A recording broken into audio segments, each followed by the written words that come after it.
So to look at normalization from a positive standpoint rather than a negative way, it's best summarized as the rules of one. Let me explain.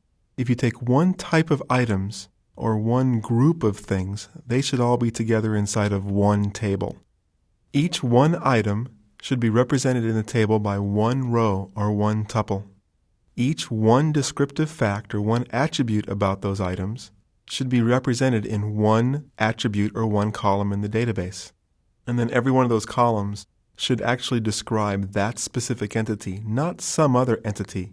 If you follow these three rules of one, meaning one type of item, one entity, one item, one tuple, one fact, one attribute, you will always be normalized. Some key terms used throughout database modeling: the primary table and the secondary table. Think of these two tables as the parent-child table if you're relating multiple tables together. The primary table will always have the primary key. The secondary table is the one with a foreign key. In a few moments, I'm going to show you several patterns using the primary and secondary tables.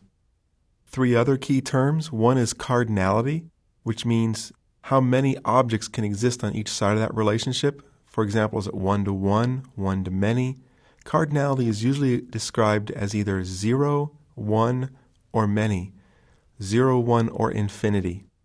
Then there's optionality, which determines whether or not that relationship is mandatory or optional, which is actually designed inside the database as whether or not the foreign key allows nulls. Then there's referential integrity. Referential integrity, or RI, is often thought of as no orphans, meaning if there's a row in the secondary table with a foreign key, there has to be a row matching it with a primary key.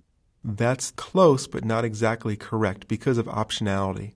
A better way to state referential integrity would be that if there is a value in the foreign key, there has to be a matching value in the primary key. To make this very practical, a couple examples of referential integrity would be that if there's a paycheck, there has to be an employee for that paycheck to match up to. Or if there's an order detail row, there has to be an order header row with a matching order ID. Inside SQL Server, referential integrity can be enforced by DRI, meaning declarative referential integrity, simply by building a foreign key constraint. If declarative referential integrity or a standard foreign key constraint can't handle the complexity of your needs for a certain specific case, you can always enforce referential integrity by building a custom trigger. And when we get to the triggers lesson, I'll show you how to do that.